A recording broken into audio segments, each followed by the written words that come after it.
समोर येते आहे। रायगड जिल्ह्यातील मुरुड जंजिरा किल्ल्यावर पर्यटकांसाठी सुरक्षित जेट्टी आणि लाट रोधक भिंत उभारण्याच्या महत्त्वाकांक्षी प्रकल्पाचं उद्घाटन सोहळा पार पडलेला आहे। राज्याचे बंदरे विकास मंत्री नितेश राणेंच्या हस्ते हे उद्घाटन करण्यात आले। या प्रकल्पासाठी 111 कोटी 41 लाख रुपयांची प्रशासकीय मान्यता देण्यात आली आहे। तर सागरमाला योजनेअंतर्गत राज्य हिस्सा निधीतून हा प्रकल्प उभारण्यात येतोय।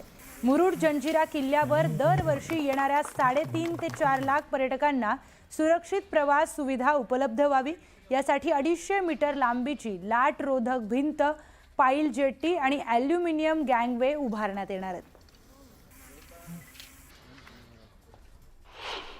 माणसं पण येतात, ज्यांना काय पाहायला त्रास बिरास आहे त्यांना पण चरायला उतरायला त्रास होते। पण जे कधी लोक येतात ते आम्ही विचारतात की तुमच्यासोबत काय वयस्कर माणसं तर त्याला घेऊन जाऊ नको तिकडे, काय चरायला उतरायला तिकडे त्रास होते। आणि हे मे महिन्यात कसा बोट पाठी पुढे होतात, एक जागावर गाडीसारखी थांबत नाही। ते आता हे नवीन जेटी चालू झाली ते आम्हाला पण काय टेन्शन नाही आणि पर्यटकाला पण चरायला उतरायला काय टेन्शन नाही।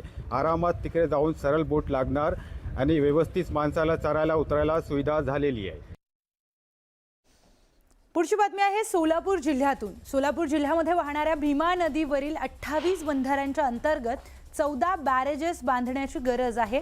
यासाठी आपली मागणी असून जिल्ह्यातील सर्व आमदारांनी एकत्रित येऊन भीमा नदीवरील बॅरेजेससाठी प्रयत्न करणं गरजेचं आहे, असं सहकार शिरोमणी साखर कारखान्याचे चेअरमन कल्याणराव काळे म्हणाले।